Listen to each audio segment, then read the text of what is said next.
அனைத்து நண்பர்களுக்கும் வணக்கம். இந்த வீடியோவில் வந்து நம்ம எதை பற்றி பேச போகிறோம் பார்த்தீங்கன்னா, கருணைக்கிழங்கு, எலிபன்ட் யாம்.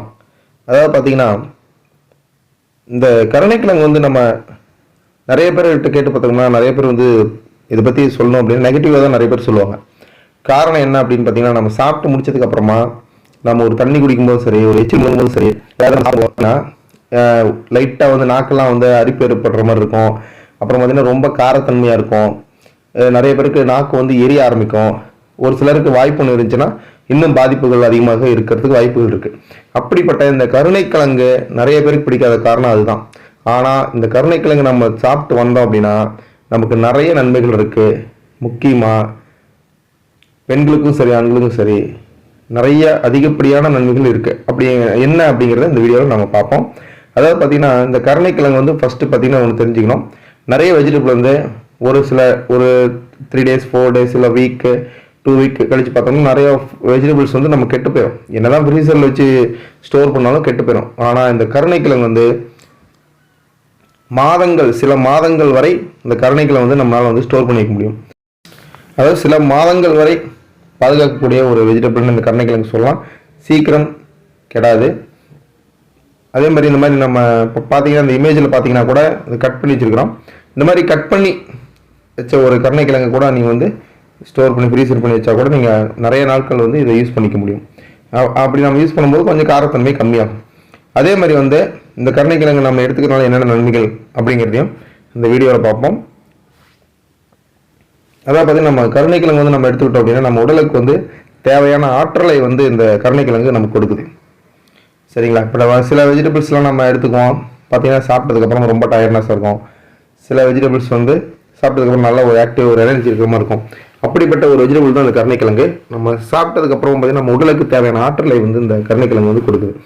இது மட்டும் இல்லாமல் பார்த்தீங்கன்னா, மண்ணுக்கு அடியில் இருக்கும் சில வெஜிடபிள்ஸ் உருளைக்கிழங்குலாம் எடுத்துக்கிட்டோம் நம்ம அதிகமான வாயு, கொலஸ்ட்ரால் இது போன்ற கொழுப்புகள்லாம் தரக்கூடியது. பட் இந்த கருணைக்கிழங்கு வந்து பார்த்தீங்கன்னா உடலில் உள்ள கொழுப்புகளை வந்து சேர விடாமல் தடுப்பதற்கு இந்த கருணைக்கிழங்கு வந்து ரொம்ப பயன்படுது. அதே மாதிரி பார்த்தீங்கன்னா, இந்த கருணைக்கிழங்கு தொடர்ந்து அதிகமாக நம்ம உணவில் எடுத்துக்கிட்டோம் அப்படின்னா உடல் எடையை குறைப்பதற்கு இது ஒரு மிகச்சிறந்த ஒரு உதாரணம்னு சொல்லலாம். ஸோ இதுவும் வந்து ஒரு காரணம். அதனால் நம்ம கருணைக்கிழங்கு எடுத்துக்கிட்டோம் அப்படின்னா நம்ம உடல் எடையை குறைப்பதற்கும் ஒரு வழி இருக்கிறது. அதே மாதிரி பார்த்தீங்கன்னா மூல நோய். இந்த மூல நோயை பற்றி வந்து நம்ம தெரியாதவங்களே இருக்க முடியாது. பைல்ஸ், அதாவது பார்த்தீங்கன்னா பைல்ஸ் பிரச்சனை வந்து எதனால் வருது அப்படின்னு பார்த்தீங்கன்னா, மலச்சிக்கல்.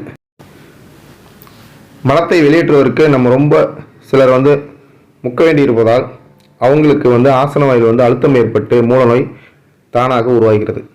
ஸோ இந்த மாதிரி. அப்புறம் அது மட்டும் இல்லாமல் பார்த்தீங்கன்னா, ஆண்களுக்கு சிறுநீர் தாரை அடைப்பு, ப்ராஸ்டேட் வீக்கம் போன்றவற்றெல்லாம் வந்து இந்த மூல நோய் வந்து உருவாவதற்கு காரணமாக அமையுது.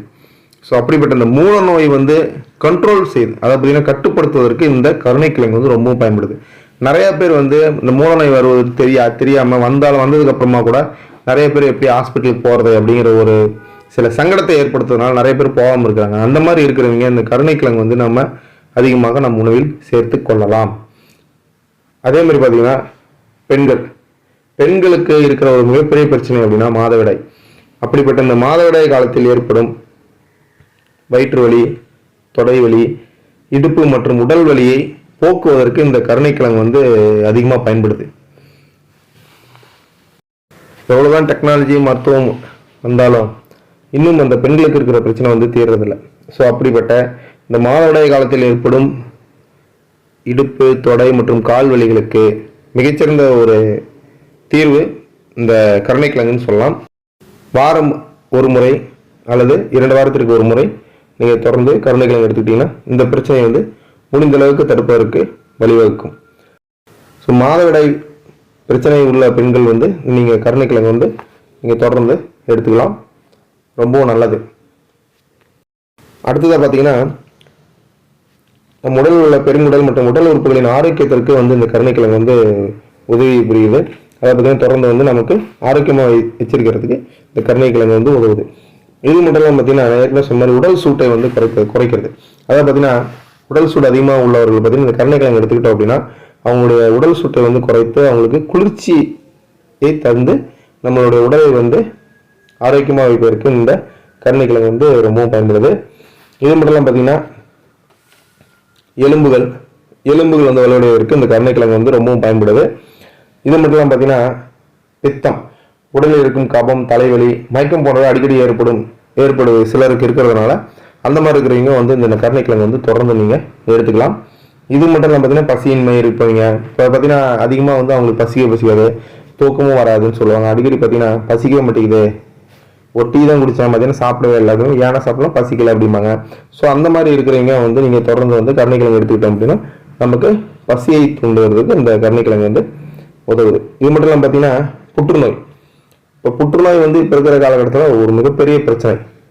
இந்த புற்றுநோயும் சரி, இந்த கார்டியக் அரெஸ்ட்டும் சரி எப்படி வருதுன்னே தெரிய மாட்டேங்குது. எல்லா கரெக்டான உணவு, கரெக்டான பழக்கங்கள் இருந்தாலும் அவங்களுக்கும் வந்து பாதிப்பை ஏற்படுத்துவதற்கு இந்த ரெண்டுமே காரணமாக இருக்குது. அப்படிப்பட்ட வயிறு மற்றும் இரைப்பை ஏற்படுகிற புற்றுநோயை தடுப்பதற்கு வந்து இந்த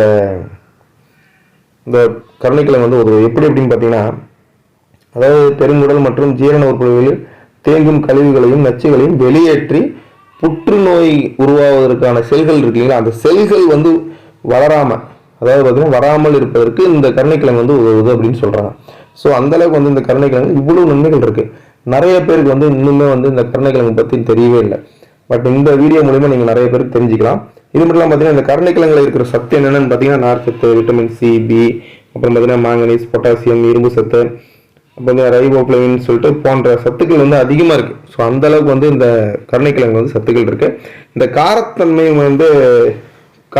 இந்த சாப்பிட்டதுக்கு அப்புறமா நாக்கில் வந்து ரொம்ப அரிக்கிற மாதிரி இருக்கும்னு சொல்லுவாங்க இல்லையா, அது வந்து குறைக்கிறதுக்கு வந்து என்ன பண்ணணும் அப்படின்னா டேமரைன், அதாவது பார்த்தீங்கன்னா புளி, எலுமிச்சை சாறு, தக்காளி போன்றவை நீங்கள் சமைக்கும் போது வந்து சேர்த்துக்கிட்டீங்க அப்படின்னா இந்த காரத்தன்மை வந்து நீக்கி நாக்கில் வந்து அது நம்ம சாப்பிட்டதுக்கப்புறம் ஒரு நம்மன்னு இருக்கும் இல்லையா, ஸோ அந்த மாதிரி வந்து அரிப்பை ஏற்படாமல் தடுப்பதற்கு இந்த உணவு வந்து நமக்கு பயன்படும். அதனால் வந்து நீங்கள் புளி, எலுமிச்சை சாறு, அதில் சரிங்களா, லெமன் ஜூஸ், அதாவது வாட்டர் ஆட் பண்ணாமல், அப்புறம் தக்காளி, இந்த மூணையும் நீங்கள் ஆட் பண்ணி நீங்கள் ஒரு குக்கிங்கில் யூஸ் பண்ணிக்கிட்டீங்க அப்படின்னா நிச்சயமாக வந்து இந்த காரத்தன்மையெல்லாம் குறையும். ஸோ நிச்சயமாக நீங்கள் கருணைக்கிழங்கு வந்து நம்ம உணவு வந்து தினந்தோறும் நீங்கள் வந்து எடுத்துக்கலாம். நம்ம டெய்லி சாப்பிட்னா கூட அட்லீஸ்ட் வந்து வீக்லி ஒன்ஸாவது நீங்கள் இந்த கருணைக்கிழங்கு எடுத்துக்கணும். அதாவது பார்த்தீங்கன்னா பெண்களுக்கு மாதவிடாய் பிரச்சனை அதிகம் உள்ளவர்களும், அதே மாதிரி பார்த்தீங்கன்னா இந்த மூல நோய் இருப்பவர்களும் வந்து இந்த கருணைக்கிழங்கு வந்து எடுத்துக்கலாம். நன்றி நண்பர்களை, மீண்டும் நான் இன்னொரு வீடியோவில் சந்திக்கிறேன். அனைவருக்கும் நன்றி, வணக்கம்.